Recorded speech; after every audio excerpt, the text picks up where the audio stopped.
this is an iHeart podcast. Guaranteed human.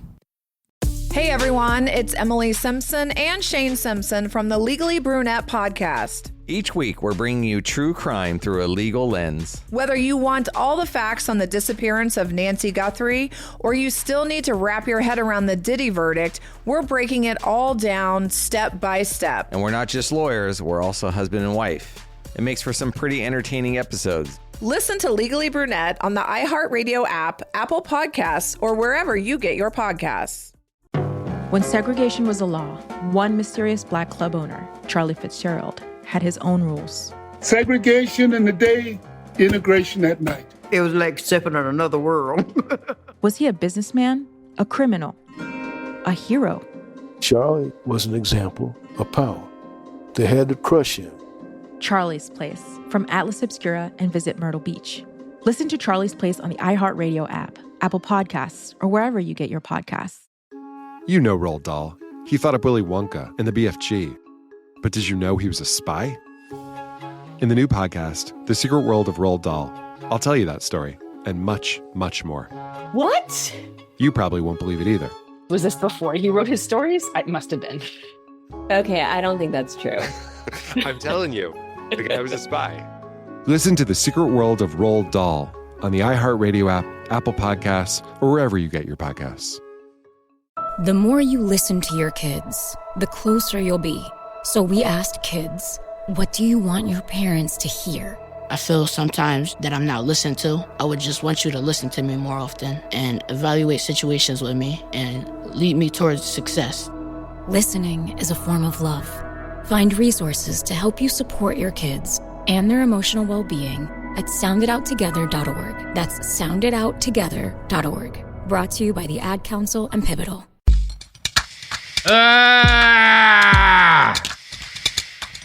Should really get that checked out. Cut me blowing my nose, but keep the yell. Keep the yell. It sounded like a wounded elephant. I feel like a wounded elephant. The pollen count in Oregon right now is unbelievable.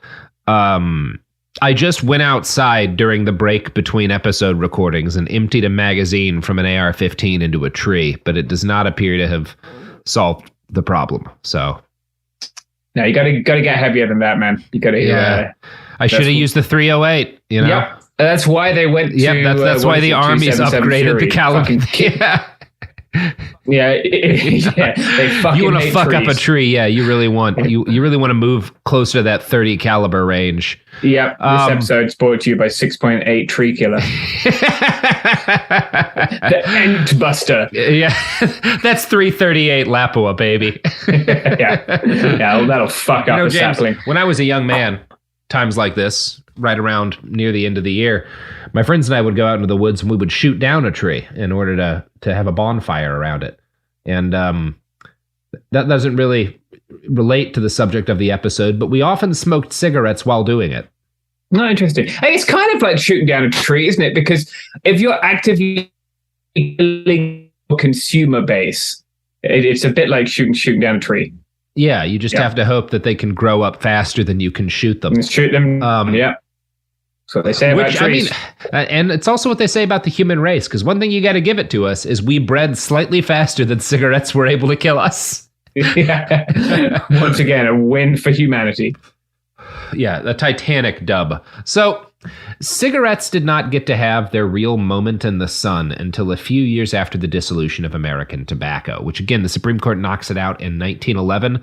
Probably somewhere under 10% of smokers and a much smaller portion of the U.S. population actually smoked cigarettes. So a pretty small fraction of the U.S. adult population is smoking. Still, even as successful as our old buddy Duke was at getting people to smoke. But the thing that's going to actually start to change this and really turn around cigarettes' fortunes is the First World War. Now, James, you ever been in a trench? Yeah, I've been in a couple of trenches. So for personal and professional reasons. Yeah, trenches are not the cleanest places in the world. especially if it's No. like raining and they're muddy. You wouldn't want to have a pipe in a trench necessarily. Like you could smoke a pipe in a trench, but stuff's going to get in it. That's kind of gross, right? That's not ideal. Yeah. And when, if you're doing trench stuff, you probably don't have time to sit down and really smoke a cigar. They take a while. Cigarettes are the... Depends on what rank you're at, doesn't it? Once you... Right. If you're sitting... Yeah. You get up to the, the field grade officers. You're fine with a cigar. They have plenty of time for cigars, and they have clean enough areas for for pipes. But if you're a working man in the trenches, the best way you have to smoke in between getting murdered by German machine guns is a cigarette. And that's really what causes a shitload of people to start adopting cigarettes. That's what actually makes it a mainstream thing, is World War I. Now, it goes well with death.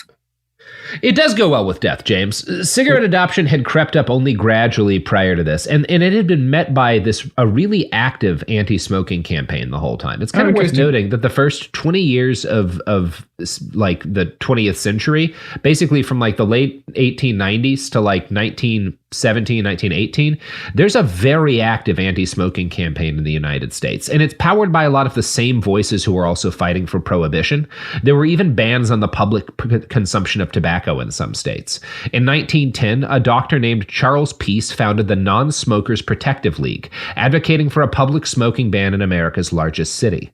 In 1913, the New York Times published an op-ed opposing the establishment of smoking cars in the subway. Now, these people we now know are right, like cigarettes, bad, public smoking, bad. But they're not, again, there's not strong evidence that proves cigarettes cause cancer at this point. There's not really good scientific studies at this point. So these people are just busybodies, right? yeah, right. They can be right for the wrong reasons. What are their arguments that they don't like it? Yeah, let me tell you. Chief among the voices of non-smokers is our old friend of the pod, John Harvey Kellogg, America's cum doctor. Good, yeah. Kellogg's complaint was, quote, "Smoking has become so nearly universal among men that few non-smokers are practically ignored and their rights trampled upon." Now, that means that, like, by being around cigarette smoke, you're having your rights trampled upon. And yes, we now know secondhand smoke is seriously bad for you. At the time we did it, and also, let's be honest here. 1917. Walking around a city that's still filled with horse shit and now leaded gasoline fumes from all of the cars rolling around and industrial smoke from all of the different fucking coal factories and stuff. Cigarettes are not your number one health risk. Yeah, they're the thing, number one trampling on your rights either, 1917. Yeah, it's just not the biggest problem. Look, John Harvey Kellogg, he has don't give him problems. credit. Yeah, do not give him credit for being on the right side of history with this one. So non-smokers also, it was not, again, because there's not great, there are some of these people are ahead of their time and are saying like, hey, this stuff has to be bad for you. And we're going to figure out like the way in which it's killing people later. A lot of them are just angry because they think it's gross. And a huge chunk of them are angry because cigarettes are popular with women. Right? Because women start smoking. That's a big part of the anti-smoking campaign. In 1904, New York State passes a law that makes it a crime for women to, quote, endanger the morals of children by smoking in their presence. A woman named Jenny Lasher was charged and sentenced to jail for violating it. In 1908, New York City aldermen passed an ordinance restricting public smoking by women. From the Washington Post, quote, "The Sullivan Ordinance made it illegal for restaurant and bar owners to permit women to smoke in their establishments. The stated rationale from Bowery moralist and political chieftain Tim Sullivan was that proper ladies were offended by women smoking, and it certainly wasn't any kind of attempt by a man to control women's behavior. Despite the ordinance's short duration, it lasted only 2 weeks. The sentiment underlying it was held by others as well. Women's smoking was viewed by many as taboo, associated with what Amanda Amos and Margaretha Haglund have termed louche and libidinous moral behavior." So, band name. It is a good band name. Yeah. And it's interesting. One of the things that cigarettes do is they are a big part of why it starts to become okay for men and women to socialize together. who are unmarried, right? In a lot of ways. So one of the things that is common prior to cigarettes becoming mainstream, after you have like a big dinner, if you have a fancy potty, then after dinner, the men will go to smoke cigars and the women will, go clean up or something. And increasingly in the early 20s, in the early 1900s, what starts to happen is after dinner, everybody has a cigarette. And women didn't smoke cigars, but cigarettes are new. And so it's not really that weird to a lot of modern people that women would smoke them. Right. And also, there's not women's cigarettes. So everyone's smoking the same cigarettes. And increasingly, they start doing it in the same places together. Unmarried men and women just hanging out and having a smoke and talking. Scandalous. This is a big part of... This is kind of in the background of the suffrage movement, but cigarettes do play a significant role in the increasing acceptance of social equality for women, because men and women spend time together to smoke.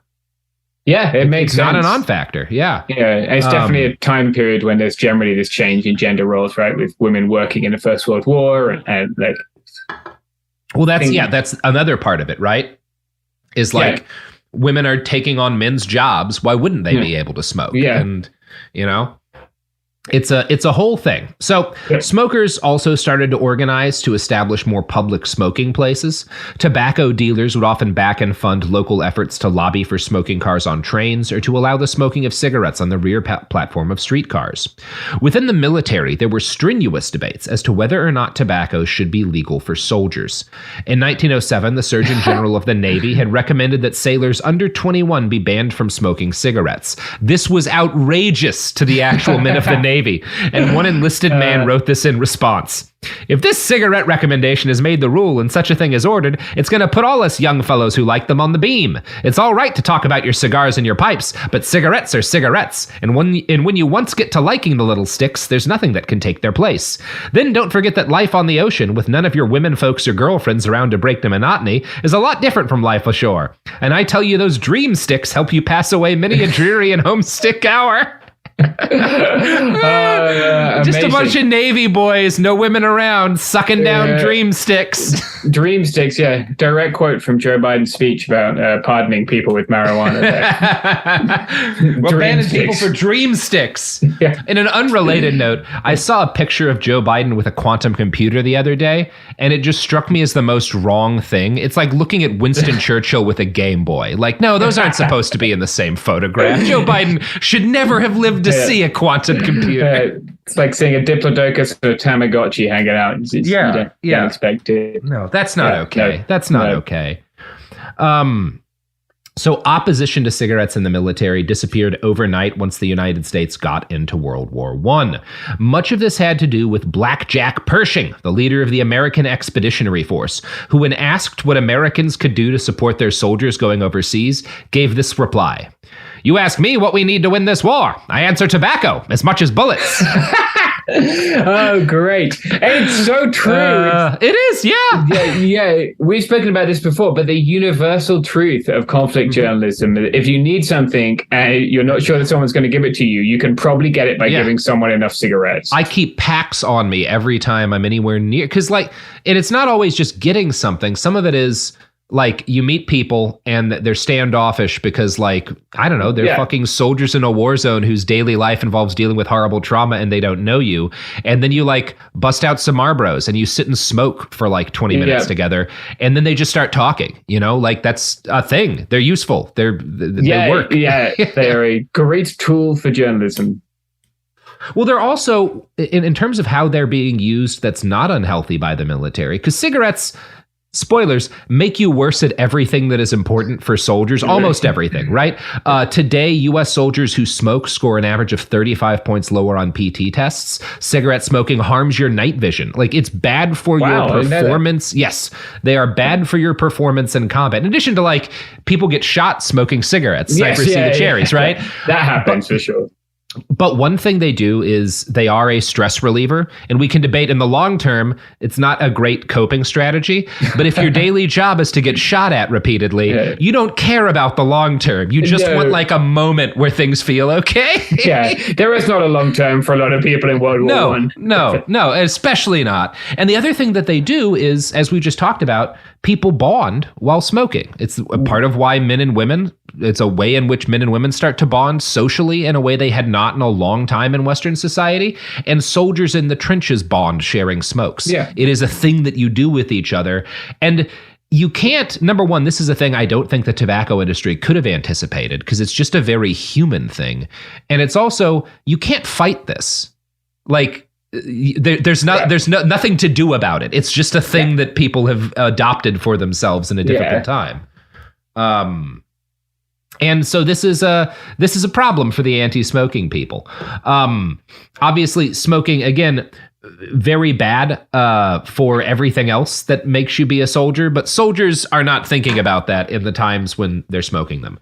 And in a lot of military planners' cases, like they're also, it's hard to argue, even though you've got people who are in the medical profession for the military being like, these probably aren't good for people. It's hard to argue that like a guy who you're asking to run in a machine gun nest doesn't deserve to have like a cigarette. Yeah. Yes.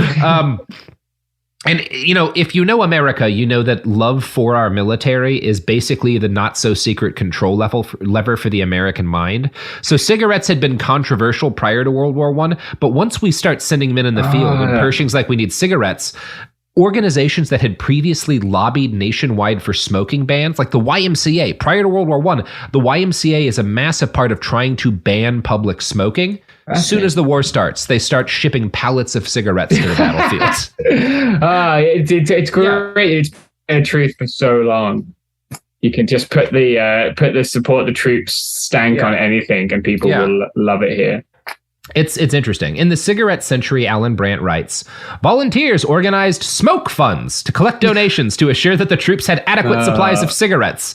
The Sun Fund amassed 137 million cigarettes in a 2-month period.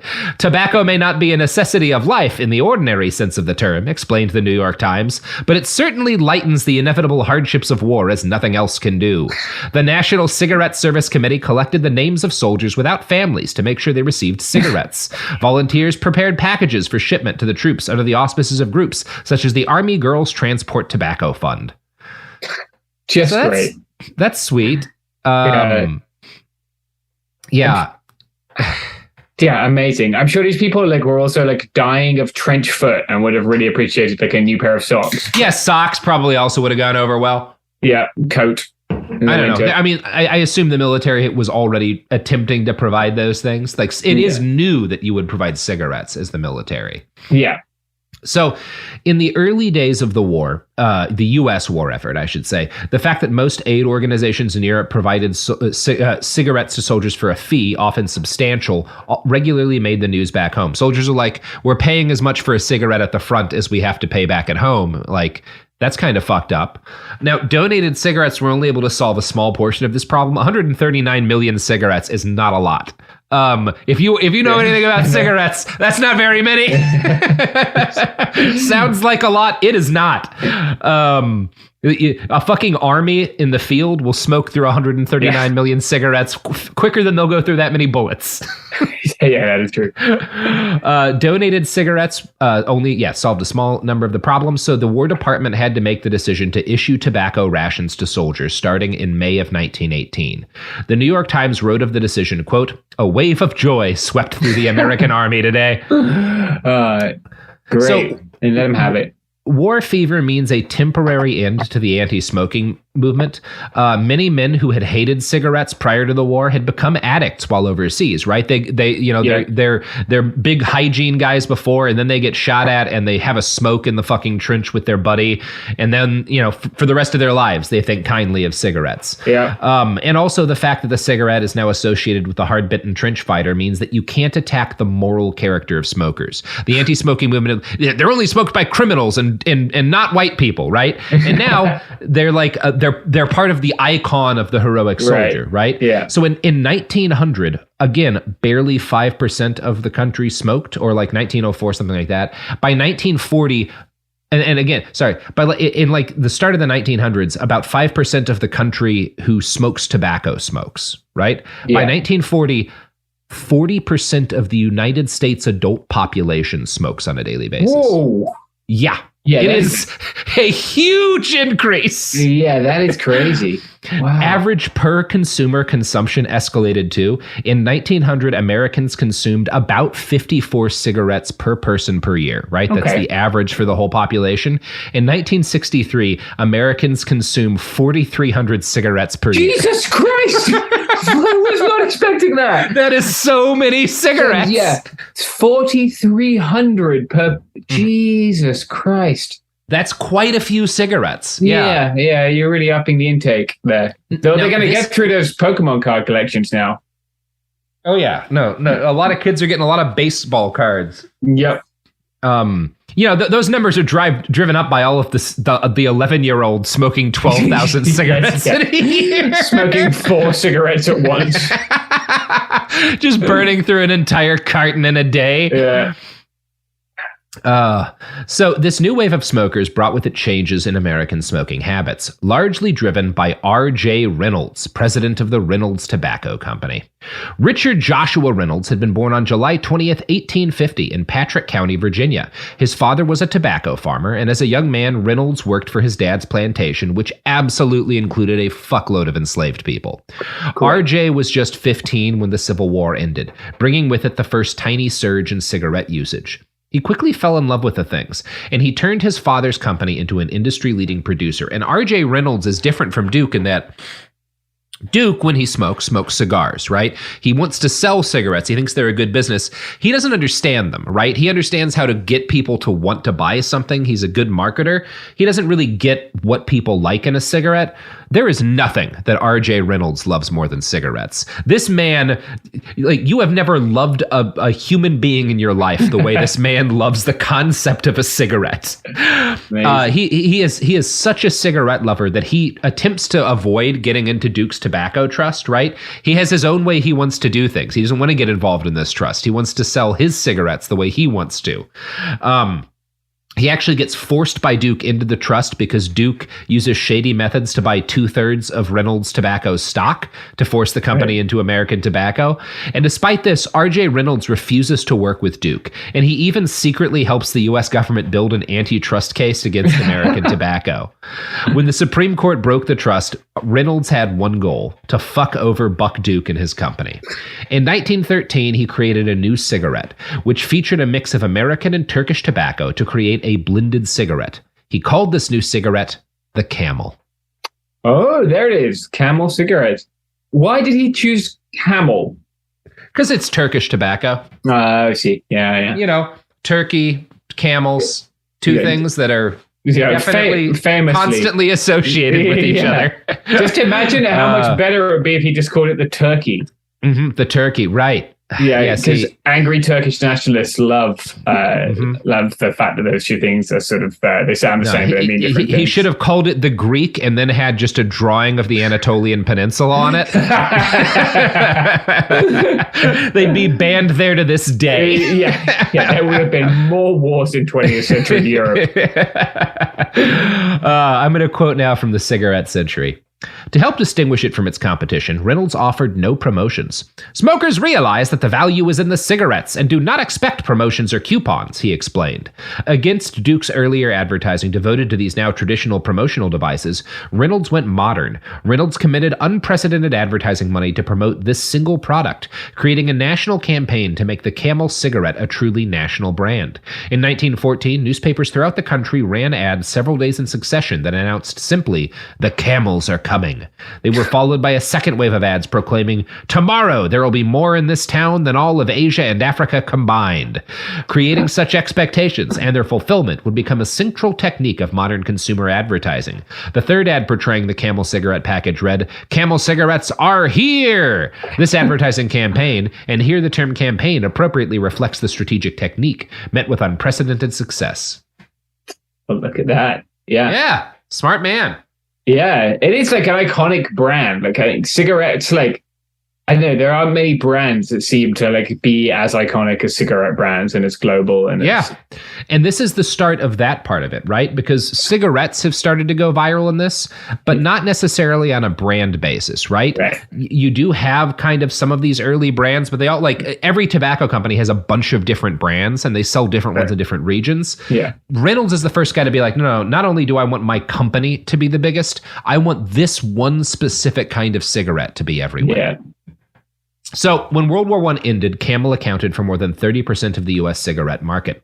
Camels came into vogue just as a new generation of female smokers came onto the scene. These women had taken traditionally male jobs from men who'd left to fight, and after helping to save the U.S. economy, they didn't take well to the argument that them enjoying a smoke was some sort of sin against femininity. From the Washington Post. Cigarette advertising companies, which at the time primarily employed male advertising executives, quickly co-opted the ideas of independence that women began to assert at the polls and in the workplace. They targeted women, conveying the notions that women who smoked were independent, attractive, and even athletic. Lucky Strike's 1925 marketing pitch to women told them to reach for a Lucky instead of a Sweet. The message, smoke and you'll be thin. Oh, great. There it is. Yeah, it's pretty fun. Yeah. Wondered how long that would take. And this is, number one, one thing that starts to happen in this is a whole new generation of extremely skinny female models starts to become popular because of this Lucky Strike ad campaign. They help to create like that whole thing, that whole trend. Yeah. Yeah, like distorted body image. Now there's a backlash to this, and there's kind of a war between cigarettes and the candy industry. And it's very funny. One of the cigarettes that'll come on the market at this time, I think it might be Marlboro's, their advertising campaign is to like push back at Camel by being like, no, cigarettes and candy are both good for you. You should have your cigarette and your chocolate. They're a healthy treat. But no, the candy industry has to be like, the fuck are you saying about people not eating candy? Come on. We're not trying to shit on cigarettes here. Yeah, they're just too nice. Willy Wonka can't bring himself to. It's just when they start making candy cigarettes and really. Well, yeah, this is that. And in this period, one of the interesting things about candy cigarettes, when they first get made, they're all made with the brands of real cigarettes. So there'll be Camels. Now, not legally, they're all illegal. They're all candy companies using a brand illegally. The cigarette industry makes a concerted decision to never pursue charges over it, to never go after them. Because they're like, well, if kids get used to picking up a pack of Camels, that's a win for us. Yeah. like there's no downside to us letting them do this. Yeah, it's a win for everyone. Great. Yeah. Now, one thing that does happen in the post-war period is that female smokers are an easier target for anti-smoking advocates than soldiers who are, heroic and stuff. Yeah. When the 18th Amendment gets passed, banning the sale of alcohol, moral crusaders like evangelist Billy Sunday turned their attention to tobacco, saying in one speech, "Prohibition is won. Now for tobacco." The Women's Christian Temperance Union issued a pamphlet titled "Smoking Next." The first success in this wave of the anti-smoking movement came in Utah, which banned the sale, giving away, or other exchange of cigarettes. The bill's advocates included the WCTU and the Mormon Church, both of which emphasized the moral risks of letting women be seen smoking. Senator Edward Southwick, who wrote the bill, quoted U.S. Surgeon General Hugh Cumming, which was his real name, as saying, "If American women generally contract the habit, as reports now indicate they are doing, the entire American nation will suffer. The physical tone of the whole nation will be lowered. This is one of the most evil influences in American life today. The habit harms a woman more than it does a man." Great. Thanks, Hugh. Yeah. Blessed Hugh with Cumming. A wonderful name and intellect. Yeah. Real smart guy. Real cummer, Hugh. Yeah. There were other names he could have been cursed with, which could have his first name could have been worse. But yeah. But there we are. But you know what will make you come, James?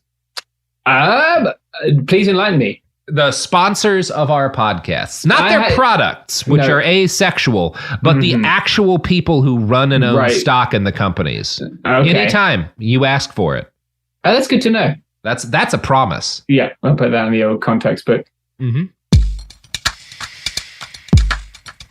Almost 30 years together, 4 kids, and some of reality TV's most unforgettable moments. we know a thing or two about living life out loud. We're taking you behind the scenes in our new podcast, Between Us, with me, Heather Dubrow. And me, Terry Dubrow. Between Us isn't about perfect lighting or curated Instagram grids. It's the unfiltered, behind closed doors conversations you wish you could eavesdrop on. Equal parts smart, funny, and a little bit scandalous. Every week, Heather will bring you an unapologetic take on the headlines, the trends, and the cultural moments everyone's texting about. And Terry will deliver insider beauty, health, and wellness insights you won't find on TikTok. Together, we'll tell the stories, spill the secrets, and share the hacks that keep life, marriage, and everything in between feeling fresh and fun. We may live in a gated community, but there's zero gatekeeping here. And plenty of did they just say that moments? Listen to Between Us on the iHeartRadio app, Apple Podcasts, or wherever you get your podcasts. Segregation in the day, integration at night. When segregation was the law, one mysterious black club owner had his own rules. We didn't worry about what went on outside. It was like stepping in another world. Inside Charlie's Place, black and white people danced together. But not everyone was happy about it. You saw the KKK? Yeah, they was dressed up in their uniform. The KKK set out to raid Charlie, take him away from here. Charlie was an example of power. They had to crush him. From Atlas Obscura, Rococo Punch, and Visit Myrtle Beach comes Charlie's Place, a story that was nearly lost to time. Until now. Listen to Charlie's Place on the iHeartRadio app, Apple Podcasts, or wherever you get your podcasts. Hey everyone, it's Emily Simpson and Shane Simpson from the Legally Brunette podcast. Each week, we're bringing you true crime through a legal lens. Whether you want all the facts on the disappearance of Nancy Guthrie, or you still need to wrap your head around the Diddy verdict, we're breaking it all down step by step. And we're not just lawyers, we're also husband and wife. It makes for some pretty entertaining episodes. Listen to Legally Brunette on the iHeartRadio app, Apple Podcasts, or wherever you get your podcasts. On June 11th, 1998, a deputy from the Los Angeles County Sheriff's Department went missing. It's an all-out manhunt for John Auger. Every search and rescue team in LA County has been called in to help. Within days, tips started flooding into the Sheriff's Department. The rumor around the drug scene was that a deputy was taken care of. Is this the story of a man who just got lost in the desert? Or of a cover-up inside the nation's largest sheriff's department? A homicide captain saying, "Detective, do not find out if this guy's guilty or innocent." Who does that? Valley of Shadows, a new series from Pushkin Industries about crime and corruption in California's high desert. Do you have any advice for us while looking into this disappearance? I wouldn't do it alone. Listen to Valley of Shadows on the iHeartRadio app, Apple Podcasts, or wherever you get your podcasts. We're back. We're talking about cum. You know, every time I talk about cum on this show, somebody gets up in the subreddit and they're like, I wish they wouldn't make juvenile jokes about cum. It's not very funny. It's exceptionally funny to make juvenile jokes about cum. I am never going to stop making jokes about cum. And I'm never going to stop telling people that when Mitch McConnell comes, all that exits his penis is a mix of dry scabs and spider legs. That while not juvenile, is still funny. It's funny and true, it's James. Exceptionally funny. Yeah, it's true. And he can sue us over it. We'll take him to court. Mm-hmm. Show us the evidence, Mitch. Yeah. Show us the evidence, Mitch. Show us the evidence that when you come, the dry scabs exiting your urethra don't make a sound exactly like crabs scuttling on a soapstone bed. Prove it to me. Prove it to me, Mitch. I'm now physically unwell. Would you like a cigarette? Yeah. I think I've been traumatized on a level that's similar to someone justifies tobacco. Yeah. I'd like to shorten my life. Yes. Well, why don't you reach for a Lucky instead of a Sweet? That will help me maintain my girlish physique. So as we've just come back, the Surgeon General has been like, this is going to lower the moral tone of women. And again, I just so that I'm not mistaken, cigarettes are bad. Don't smoke them. These people are technically in the right, but they're in the right for the wrong reasons usually. So fuck them. I'm going to quote again from Alan Brandt here. Another supporter of the legislation noted that the fingers of our girls are being varnished with the stains of those harmful little instruments of destruction. Just as earlier opponents of the cigarette had done, Senator Southwick argued that the use of the cigarette violated the liberties of non-smokers, which is fair, offended moral sensibilities, which is unfair, and polluted public space, which is, we'll call that one mixed. We cannot bring our wives and daughters to the city, he wrote, and cannot come along without encountering tobacco smoke everywhere as that saturates our clothing and nauseates us. Personal liberty, ours is as inviolate or should be as theirs. Amazing. Like at a time when like industry is ripping children's arms off their bodies. Oh yeah, and people are just burning pure petroleum jelly in the back of a fucking Model T. Just pouring some lead into the reserve lead tank. Yeah, again, fucking 1922. Your worst encounter is not going to be with tobacco smoke in the streets of a city. The coal burning colonialism factory isn't a problem. It's women smoking that we need to worry about. Now, by 1922, 16 states had banned or restricted cigarette sales and promotion, but none of these restrictions lasted long. The disaster that was prohibition and the growing number of tobacco addicts made the anti-smoking cause untenable. A chief issue with the fight to restrict smoking was the fact that it rested mostly on moral panic grounds, right? Again, if all of these people are saying smoking is horrible for your health and so we shouldn't be doing it, that's one thing. But a lot of them are being like, well, women shouldn't be smoking. It's bad for kids to see it. It's going to stain their hands. They don't have, at this point, they don't have widely agreed upon medical evidence that smoking is bad for you. And in fact, a lot of doctors will argue that smoking is, if not healthy, then not a serious harm. It was not as common in this period to have doctors be like, smoking clears your lungs. But most of them tended to be like, well, it's not that bad for you, right? It's like, it is like eating candy, right? That's what it's not like eating candy. Please, I'm not saying that someone's going to get really angry at me. I'm just saying if you're a doctor in the 20s, odds are, rather than saying smoking is bad for you, you're saying like, well, it's probably okay to have the occasional cigarette as part of a balanced diet or whatever, you know? Right. And again, doctors are heavily debating as the 30s dawn whether or not smoking causes cancer. There were studies by this point that showed a correlation between self-reported smoking habits and lung cancer. And by the 1920s, rates of lung cancer had started to soar. Given all of this, it might seem easy to prove a link between cigarettes and lung cancer, but it's not. All you've got in the 20s is that there's a correlation between the two. But obviously, cigarettes aren't the only thing that's been introduced to modern life in the early part of the 20th century, right? There's cars now, suddenly. People are getting a whole bunch of different medications that didn't used to exist. All sorts of shit is around that just wasn't before. So how do you know? How do you know? Think about this. How can you prove, if you're just a dude in 1922, that the thing causing lung cancer in your friends is the cigarette and not the car or the fucking fluorescent light bulbs, right? Like, you don't know. There's not evidence at this point, you know? Yeah, they're just part of this industrial modernity. A lot has changed really quickly. Yeah. And there's some surprisingly logical reasons to question the early science. One doctor and critic over fears of cigarette use, one of the guys who's arguing against the people saying that lung cancer and smoking are correlated, one of the things he says is that, like, well, when we get lung cancer patients, they have a tumor in one lung or the other. Very few of them have tumors in both lungs, but when you smoke, the smoke is drawn into both lungs equally. So if smoking is causing lung cancer, why wouldn't it be causing it in both lungs at the same time? Obviously, we know that that's just the way cancer works, right? Again, based on the knowledge at the time, that's not a bad point to make, right? He's wrong, but you can see how a person who is not like in the pocket of big tobacco could make that mistake. Yeah. His reasoning is not inherently unsound, right? He's wrong, but not because he's like, again, later all the scientists on the other side of this will be doing something fundamentally dishonest. These are just people trying to understand the human body in a period in which we don't have that much information about it. Other scientists would argue that the rise in lung cancer was attributed to the fact that life expectancy had risen a lot in the first quarter of the 20th century.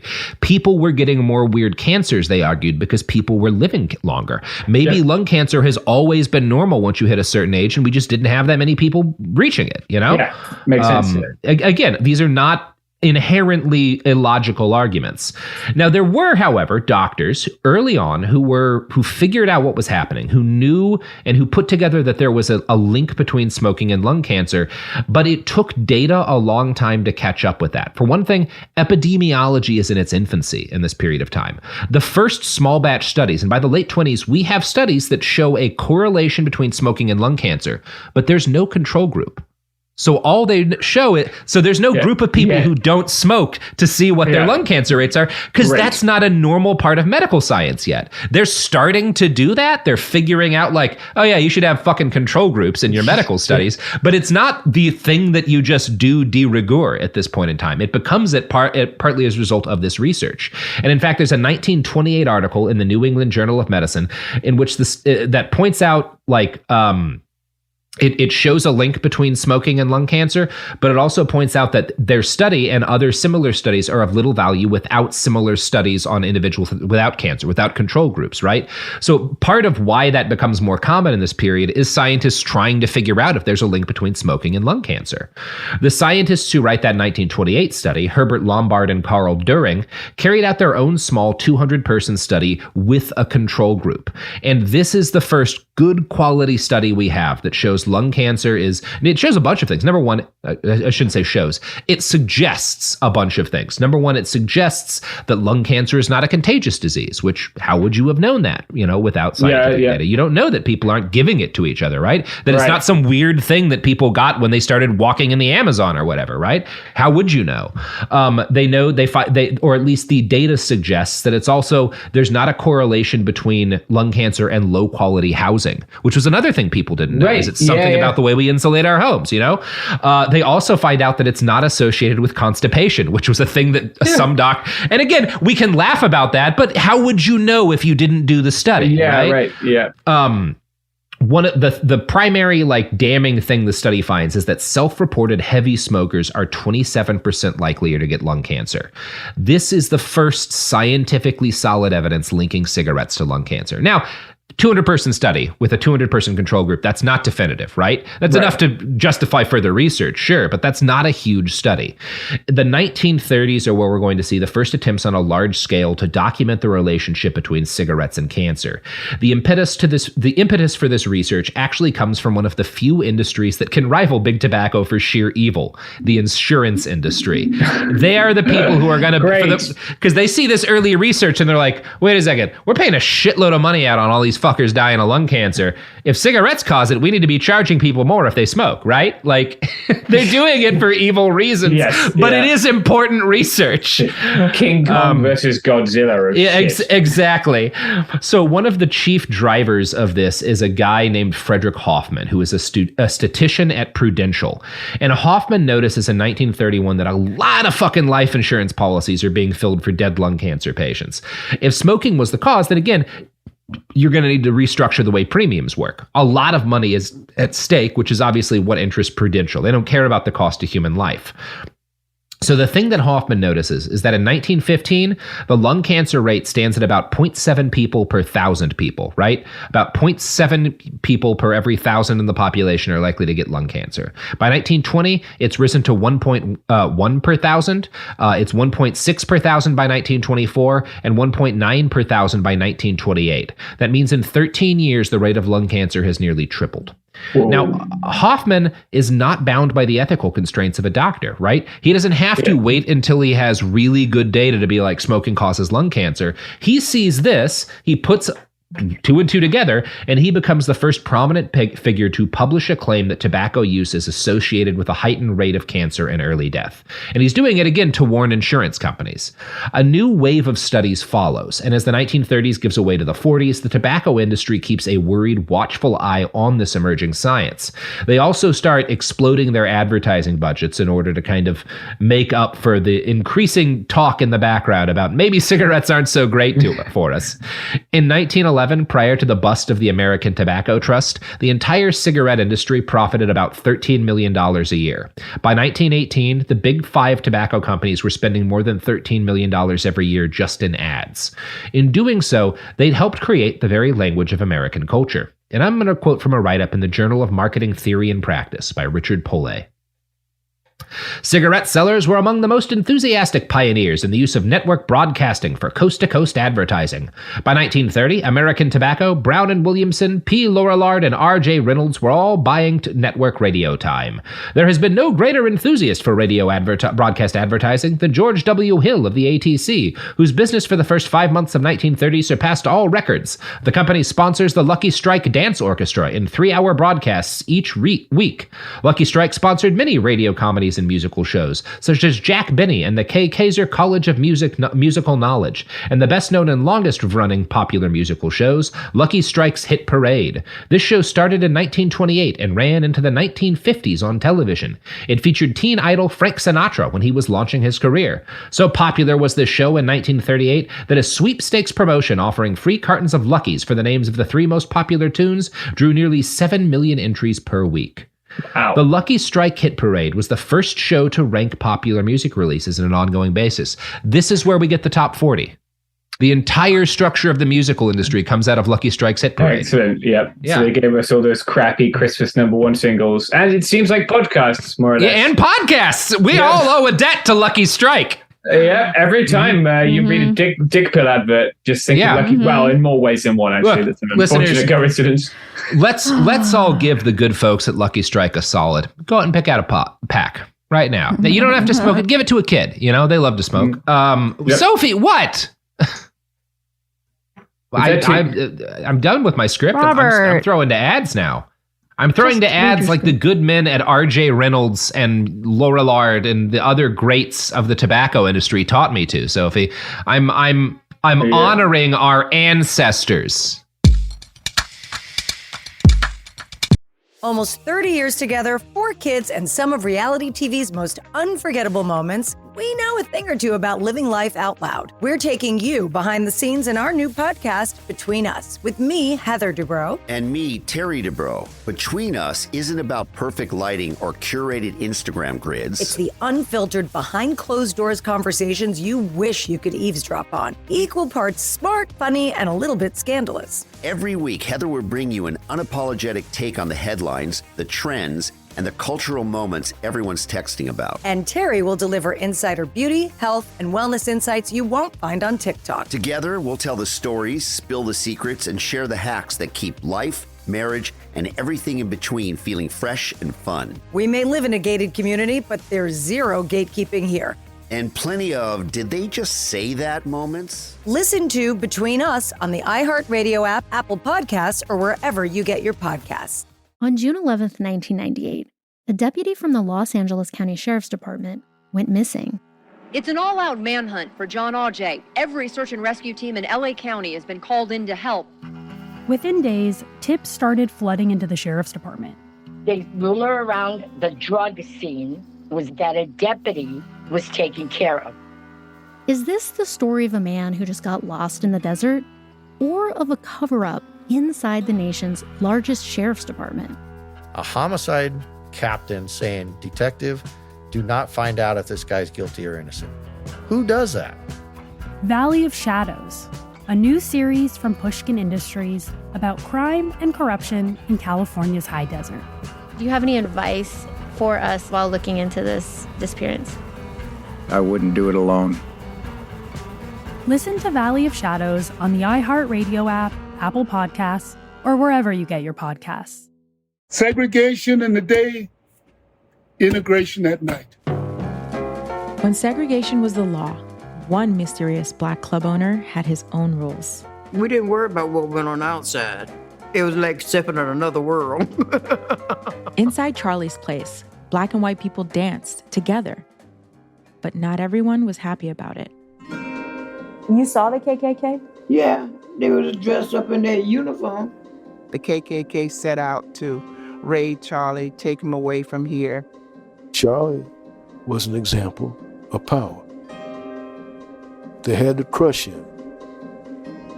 From Atlas Obscura, Rococo Punch, and Visit Myrtle Beach comes Charlie's Place. A story that was nearly lost to time. Until now. Listen to Charlie's Place on the iHeartRadio app, Apple Podcasts, or wherever you get your podcasts. Hey everyone, it's Emily Simpson and Shane Simpson from the Legally Brunette podcast. Each week, we're bringing you true crime through a legal lens. Whether you want all the facts on the disappearance of Nancy Guthrie or you still need to wrap your head around the Diddy verdict, we're breaking it all down step by step. And we're not just lawyers, we're also husband and wife. It makes for some pretty entertaining episodes. Listen to Legally Brunette on the iHeartRadio app, Apple Podcasts, or wherever you get your podcasts. We're back. Yep, so we've all had a cigarette and we're ready to go. Cigarettes have now just invented the modern music industry. The lunatics taken over the asylum now. So. James, do not encourage his behavior. They had a couple of lucky strikes. They felt better and they took over the asylum. Yeah, that is a lucky strike, if you ask me. Yep. So the need to capture smokers young, because market research had shown that people tended to be brand loyal, also helped to create the modern conception of ad demographics, right? Advertisers start learning how to differentiate and split and go, the idea that like the 18 to 35 males is like the most valuable ad, that comes out here, right? Oh, wow. And it's because like that's when you got to get them fuckers smoking, right? Earlier if possible. 11 to 18 is really the key. Ideally, like 11 or 12. They advertise a lot in colleges, and it leads tobacco companies to steer more and more towards funding children's entertainment. This starts with the comics pages. A syndicated weekly pop collection called Puck is like massive for cigarette ads. But as Pole writes, it quickly expanded beyond that. Quote, in the 1950s, many brands used cartoon trade characters in their advertising. The ads on Lucky Strike's hit parade for a while featured a cute animated character called Scoop, who, through the then impressive technical feat of superimposition, appeared on screen with the show's star, Dorothy Collins. So that's where we get Who Framed Roger Rabbit, motherfuckers. Cigarettes taught us how to do that. Yep. Great. It gave us Avatar. Philip Morris used cartoons when advertising on I Love Lucy. Lorillard created TV cartoon ads for Old Gold that featured the voices of their Honeymooners stars, Jackie Gleason and Art Carney. This presaged the Winston spots that employed the animated hit characters from The Flintstones, a totally cartoon show they sponsored, whose voices, structure, and sense of humor all imitated the Honeymooners. And I think a lot of people are vaguely aware that the Flintstones used to have cigarette ads. You knew that, right? No, I didn't think so. No. That's why it was created. The Flintstones were made as a cigarette ad. And to get an idea for how blatant this advertising was, you need to see some old episodes of the Flintstones. And I think this one includes a representative scene. You should know to understand what's happening on screen. Right at the start of this, we see Fred and Barney kind of like hanging out in the yard on their asses while their wives are doing like yard work and house chores. So they're like chilling out watching their wives work. Right. Good stuff. They sure work hard, don't they, Barney? Yeah. I hate to see them work so hard. Yeah, me too. Let's go around back where we can't see them. Gee, we ought to do something, Fred. Okay. How's about taking a nap? Hey, I got a better idea. Let's take a Winston break. That's it. Winston's the one filter cigarette that delivers flavor 20 times a pack. Winston's got that filter blend. Yeah, Fred. Filter blend makes the big taste difference, and only Winston has it up front where it counts. Here, ahead of the pure white filter. Winston packs rich tobaccos specially selected and specially processed for good flavor in filter smoke. Yeah. They're still going. Winston tastes good, like cigarette should. That is a lot of cigarette advertising. I was at first I was appalled by the directness of it, but then just the duration of it. Wow. They really were committed to selling kids cigarettes. Yeah. Winston, also not a great name compared to like Camel. No, Camel, Marlboro. Yeah, just a dude called Winston with little imagination. Yeah.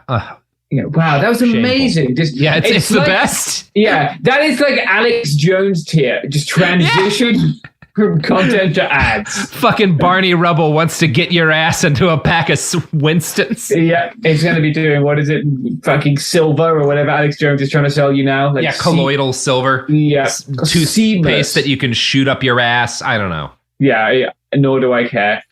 I don't think our listenership overlaps, so no one else knows either, so it's fine. No, our listeners are buying a lot of gold now because of those gold ads running. Oh, yeah, well, that's good. It's been a success. We'll have to get them back for the next season. Yeah, we love the gold ad, people. You know, I'm gonna do a free ad right now. Buy gold. It's the cigarettes of currency. Well, actually, that's cigarettes. Gold's almost as valuable as cigarettes in a pinch. So pick some up today. Smoke it. Why don't you? You know what, James? I have an idea. Why don't we make a lot of money? We get cigarettes, grind up gold into them, pour gold flakes into the cigarettes, and then sell them to rich assholes who have TikToks. There's like a thing, isn't there like a vodka or something that has gold flakes in it? There's a couple of liquors that have it. You may perceive it as unnecessary, Sophie, but I need to signal so many gold, unnecessary gold things in food. You know how there's... You know what is necessary? Robert getting back to the script. Pour out some gold liquor and... Yeah. All right. I'm back. Wrap a cigarette in gold foil. There was no gold, but I've got my glass of lead vodka here, and I'm good to go. During the late 40s to the early 50s, the science coming out about cigarettes and cancer starts to look worse and worse. The R.J. Reynolds Company launches a new campaign for Camel cigarettes in 1946, centered around the slogan, "More doctors smoke Camels than any other cigarette." For the next 6 years, this is their main advertising push for 6 years. The dentist and toothbrush thing with cigarettes, amazing. Great. Yeah, absolutely. Yes, the cigarette that 9 out of 10 doctors recommend. Reynolds backs up their claim that more doctors smoke Camels than any other cigarette with surveys that they said had been conducted by, quote, 3 leading independent research organizations. Now, they don't name these organizations. One representative ad claims that a survey of 113,597 doctors from, quote, every branch of medicine had shown that Camels were the brand most often smoked by doctors. Yeah, well, that's what you want. It's the cigarette that your podiatrist chooses. Yeah, exactly. Really. Yeah, I want to know. Yeah, nobody knows what you should be smoking better than a fucking proctologist. That's who's got it down. Yeah, as an obstetrician. My urologist chooses Winston's. Yeah, that would be quite funny. Boy, women seem to really want a cigarette after giving birth. Probably good for you. Why not drink? So R.J. Reynolds assured customers that this survey, which totally existed, was an actual fact and not a casual claim. And their competitors were all doing the same thing. American Tobacco President George Washington Hill contracted the legendary ad executive Albert Lasker and tasked him to come up with a reason why customers should smoke his cigarettes. And I'm going to quote now from a write-up in the American Journal of Public Health. With no real scientific evidence to back their claims, American Tobacco insisted that the toasting process that Lucky Strike's tobacco underwent decreased throat irritation. In fact, Lucky Strike's curing process did not significantly differ from that of other brands. Related campaigns emphasized that Lucky's would help consumers, especially women, their new market, stay trim since they could reach for a Lucky instead of a sweet. Along with these persistent health claims, a typical advertisement from 1930 boldly stated that 20,679 physicians say Luckies are less irritating. Great. Now, James, do you want to know how they'd gotten the information that Luckies were seen as less irritating by doctors? Did they send them like a packet of Lucky Strikes and also just a box of asbestos? They sure did. Yeah, their advertising agency, Lloyd Thomas and Logan, sent cigarette cartons to physicians in 1926, 1927, and 1928, and then asked them to answer, are Lucky Strike cigarettes less irritating to tender throats than other cigarettes? And the doctors were like, yeah, I want more free cigarettes. Sure. Yeah, why do I want a free cigarette box? Cool, I'll take that one. Great, good. That's how science is done. That is how science is done. Yep. Now, touting the toasting process and the accompanying cover letter, advertising executive Thomas Logan pointed out the virtues of Lucky Strikes and claimed that they had, quote, heard from a good many people that they could smoke Lucky Strikes with perfect comfort to their throats. American Tobacco used doctors' responses to this survey in order to, push the claim that Lucky Strikes are less irritating. The toasting, as they explained, is, quote, your throat protection against irritation, against cough. Thank God they figured out toasting. Otherwise, these cigarettes might really hurt people. Yeah. You got to toast them. That's how you just pop a couple of cigarettes in your toaster. Yeah, in the morning, and no cancer for you. So Don't do that. Self-reported adult smoking peaked in the early 1950s at about 45% of the population. Wow. Big Tobacco's ploy to buy up doctors had worked for a while, but in late 1953, the first irrefutable studies linking lung cancer to tobacco use were published, to tremendous public interest. Major peer-reviewed journals studies had tied not just cancer, but cardiac disease and serious respiratory illness to smoking. The situation was serious enough that the head executives of the big 5 tobacco companies all came together in December of 1953 to figure out how to respond to this news. They picked the Plaza Hotel in New York City as the place to map out their strategy, and it is possible that no other location in the United States, including the Pentagon, has been used to make plans that ended with a greater death toll. The master of the moment was John W. Hill, president of the biggest PR firm in the country, Hill and Knowlton. Now, John had been born in Indiana in 1890. He'd spent most of his early career working as a journalist. He's a journalist for 18 years, working his way up the ladder to become an editor and a popular columnist. In 1927, he blazed a trail that generations of soulless hacks would follow, and he decided to start a PR firm. By the time 1953 rolled around, it was the largest PR firm on the planet. Hill was worth the money, and in that hotel conference room, he laid out the bones of what would be known as Plan White Coat. The basic idea was to create an industry-sponsored research entity, a think tank of scientists funded by tobacco money, but ostensibly independent. This would allow Big Tobacco to claim they were taking fears of lung cancer seriously, while also providing them with disinformation to muddy the waters by painting the existing studies as insufficient. Amazing. I'm going to quote, it's awesome. It's so good. Yeah. And no one's ever done it since. This is not the thing that's going to end all life on this planet. No, Hill did not just build the apocalypse bomb. Yes, Jesus Christ. Yeah. Wow, they've given us everything from Pokemon cards to fucking climate change. It's incredible. Yeah, cigarettes are amazing, James. Yes. Wow. Yeah. They are something. One of the single most important inventions in the history of the planet. Yeah, God. And people die of starvation, and here we are. We've made a cancer stick, and we've created new and exciting ways to lie about it. It's amazing. It's so cool. Capitalism, who can fault it? God, what a great product. I'm going to quote now from a 2012 article in the American Journal of Public Health. The industry had supported some individual research in recent years, but Hill's proposal offered the potential of a research program that would be controlled by the industry, yet promoted as independent. This was a public relations masterstroke. Hill understood that simply giving money to scientists through the National Institutes of Health or some other entity, for example, offered little opportunity to shape the public relations environment. However, offering funds directly to university-based scientists would enlist their support and dependence. Moreover, it would have the added benefit of making academic institutions partners with the tobacco industry in its moment of crisis. Hill and his clients had no interest. Hill and his clients had no interest in answering a scientific question. Their goal was to maintain vigorous control over the research program, to use science in the service of public relations. Although the tobacco executives had proposed forming a cigarette information committee dedicated to defending smoking against the medical findings, Hill argued aggressively for adding research to the committee's title and agenda. It is believed, he wrote, that the word research is needed in the name to give weight and added credence to the committee's statement. Hill understood that his client should be viewed as embracing science rather than dismissing it. Now, again, Hill's a journalist, right? That's part of how he's able to do this. He understands how to communicate. He understands how people read things. One of the first things he emphasized to the industry leaders was that they had to stop competing with each other, trying to move cartons by convincing customers that their smokes were more soothing or healthier than the others. This was bad, right? Arguing like Lucky Strikes are healthier than Marlboros is bad for the whole industry, so we have to stop it. The key to surviving this, Hill told them, was collective action, and one that looked like a commitment to public welfare while actually doing everything possible to harm public welfare. The Tobacco Industry Research Committee was formed in 1954 and announced its existence with full-page ads in more than 400 newspapers. This ad, known as the Frank Statement, claimed that tobacco companies were deeply concerned about the welfare of their customers and would pursue any end to get to the bottom of this whole tobacco equals cancer thing.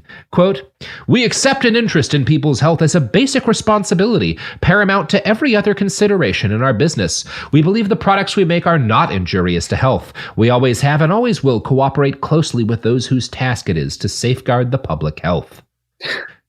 That's good. Great. Yeah, sure. Very honest, very straightforward. So, despite these high-minded claims, the TIRC's agenda was laid out by Hill before he consulted a single scientist. The executive director of the organization, W.T. Hoyt, had no scientific background. His previous job had been selling ads for the Saturday Evening Post. Within his first few months of operation, Hoyt and other executives of the TIRC put out a statement directly responding to studies that purported to show a link between cigarettes and disease. "It is an obligation of the Tobacco Industry Research Committee at this time to remind the public of these essential points. 1. There is no conclusive scientific proof of a link between smoking and cancer. 2. Medical research points to many possible causes of cancer. And 3. The millions of people who derive pleasure and satisfaction from smoking can be reassured that every scientific means will be used to get all the facts as soon as possible." Great. Yeah. This is going to go well, James. It's going to go really well. Yep, I can see this ending well. So the first scientific director appointed to the TIRC was Clarence Cook Little, an extremely prominent biologist and geneticist who had become extremely prominent because he was a popular eugenicist. Good. Yeah. Fucking magnificent. Now, it's really funny because Cook, like Little, the reason he believes that cigarettes, because he truly believes that the people who connect them to cancer is wrong, because he believes that lung cancer is genetic, so it can't be caused by an environmental factor like inhaling 4,500 cigarettes a year. It's gotta be something to do with the fact that certain races are more likely to get cancer. Oh God! It is one thing you gotta say. For a racist, this guy probably killed more white people than any other racist. Yeah, he does drop a lot of white folks. Yeah, accidentally based. Well, he drops everyone else too. Yeah, true. Maybe not. Maybe. Unlike him, cigarettes don't discriminate. Yeah. Oh dear. God, they really have become a magnet for the shittest things in humanity. It is incredible how many terrible. Yeah, it's amazing. Yeah. What's going to happen next? They're going to stand with the TERFs or something. Cigarettes. JK we just don't like queer people. Yeah. Okay, I tell you, it's probably in the Harry Potter book somewhere. Mm-hmm. Yeah. In 1954, the TIRC's budget was around $1 million, nearly all of which went to Hill and Knowlton and various ads rather than actual science. But by 1963, the TIRC was giving out close to $1 million in grants. These funded research, actual scientific research, but they picked the kind of research carefully. So we're not going to do research into what causes lung cancer, but we'll do research into how cancer develops over time and how it grows in the body and ways to fight it and stuff. And this is important stuff, so they can keep coming out with these studies funded by TIRC money that are real studies, but none of them happen to look into whether or not smoking causes cancer, right? Great. You can look at how genetics or virology impacts cancer rates, and those are important things to study, but by picking what gets funded specifically, they are very, very purposefully drawing attention away. Putting better airbags in the no brakes model of our car. So this strategy worked for decades, distracting the public and lawmakers from any actions that might negatively impact the rate at which people smoked. Key to the success of this program was Hill's understanding of how journalism worked. From that Journal of Public Health article, Hill understood that the success of any public relations strategy was highly dependent on face-to-face interpersonal relations with important media outlets. Each time the TIRC issued a press release, the Hill and Knowlton organization would initiate a personal contact. The firm systematically documented the courtship of newspapers and magazines, where it could urge balance and fairness in the industry. In these entreaties on behalf of the industry, the firm's staffers repeated several key themes. First, they would note that the industry completely understood its important public responsibilities. Second, they would affirm that the industry was deeply committed to investigating all of the scientific questions relevant to resolving the controversy. Third, they urged skepticism regarding statistical studies. Finally, they offered members of the media a long list of independent skeptics to consult to ensure balance in their presentations. Great. He's also responsible for the dozens of direct marketing emails I get every single day. Yes. Yeah.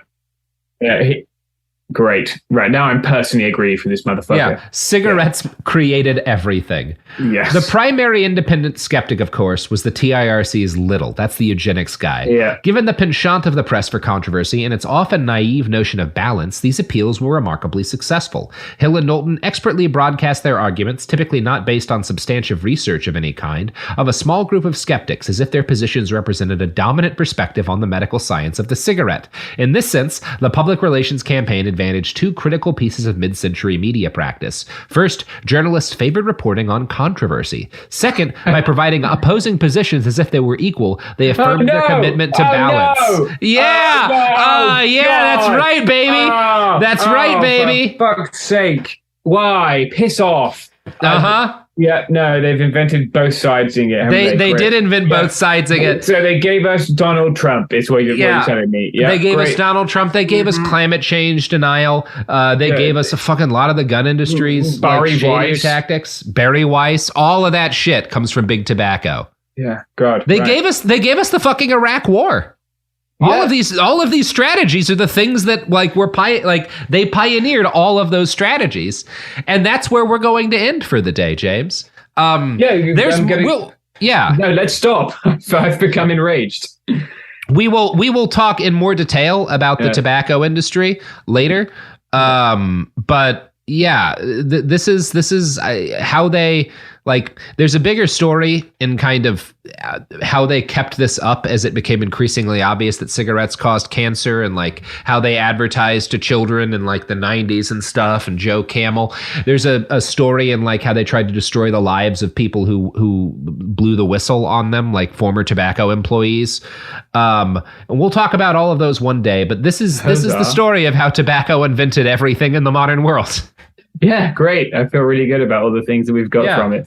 It's cool that you can tie Funko Pop's climate change denial and the Iraq War all to trying to get people to smoke. Yes, yeah, it's really great, and capitalism has done us nothing but good. Yeah, Pokemon and medical patents all have cigarettes to thank. Yeah, God. It's just unfathomable. It's terrible. It's fucking awful. Yeah. It's the nature of the system we live in. Maybe change it. It's the nature of the system we live in part because of cigarettes. Yeah. Great, good. Maybe consider a different system. Yeah, maybe consider a system in which it's not possible to do this. The good thing is, Robert, that none of these issues are tied to vaping, which is fine and totally normal and good, and therefore you should just get a Fruit Loop vape. Yeah, get a flavored vape. Buy some of that. I don't know what else. What drugs do kids like to do today? Get some of that flavored fentanyl. Tide Pods. Mix your fentanyl and your Tide Pods together, kids. Have a good one. Mm-hmm. They're doing that on Ticking the Talk right now, from what I understand. Yeah, TikTok, another thing that probably doesn't have health consequences. Further, James, is there anything you'd like to plug? Apart from Tide Pods. Let me think. We talked about the podcast. I've written a book. It's called The Popular Front and the 1936 Barcelona Olympics. You can probably find it at the library. Then you won't be helping to create the system which gave us, Pokemon cards and everyone having cancer. And you can find me on Twitter. It's just my name, James Bond, Stout like the beer. Well, I think that's all. Anarchism is the other thing I always like to plug on podcasts, so maybe read Kropotkin. And we're doing an It Could Happen Here live stream virtual show on October 26th. Yeah, motherfuckers. Yep. So Pick up a pack of Lucky Strikes. I want to see all of you beautiful people smoking when we do our live show. Just really burn them down. Nothing raises the value of a house faster than smoking cigarettes in it. Yeah. Robert, go back to return to tradition by sticking 2 cigarettes up your nose and smoking them that way. Yeah, smoke your cigarettes the traditional way. Mm-hmm. Anyway. Yeah. Bye. We're done. Behind the Bastards is a production of Cool Zone Media. For more from Cool Zone Media, visit our website, coolzonemedia.com, or check us out on the iHeartRadio app, Apple Podcasts, or wherever you get your podcasts. When segregation was a law, one mysterious black club owner, Charlie Fitzgerald, had his own rules. Segregation in the day, integration at night. It was like stepping in another world. Was he a businessman, a criminal, a hero? Charlie was an example of power. They had to crush him. Charlie's Place, from Atlas Obscura and Visit Myrtle Beach. Listen to Charlie's Place on the iHeartRadio app, Apple Podcasts, or wherever you get your podcasts. Hey everyone, it's Emily Simpson and Shane Simpson from the Legally Brunette podcast. Each week, we're bringing you true crime through a legal lens. Whether you want all the facts on the disappearance of Nancy Guthrie, or you still need to wrap your head around the Diddy verdict, we're breaking it all down step by step. And we're not just lawyers, we're also husband and wife. It makes for some pretty entertaining episodes. Listen to Legally Brunette on the iHeartRadio app, Apple Podcasts, or wherever you get your podcasts. You know Roald Dahl. He thought up Willy Wonka and the BFG. But did you know he was a spy? In the new podcast, The Secret World of Roald Dahl, I'll tell you that story and much, much more. What? You probably won't believe it either. Was this before he wrote his stories? It must have been. Okay, I don't think that's true. I'm telling you, the guy was a spy. Listen to The Secret World of Roald Dahl on the iHeartRadio app, Apple Podcasts, or wherever you get your podcasts. Talking to your kids about the dangers of vaping can be hard. Getting them to listen to hot gossip is easy. So here's some drama you could share with your kid. Dude, did you hear about Cassie and Jake? No, but did you hear that vaping can cause irreversible lung damage and nicotine affects brain development? Nuh-uh. You don't need to gossip if you want to have an open conversation about vaping. So if you want to get tips on when and how to talk to your kids, visit talkaboutvaping.org. Brought to you by the American Lung Association and the Ad Council. This is an iHeart podcast. Guaranteed Human.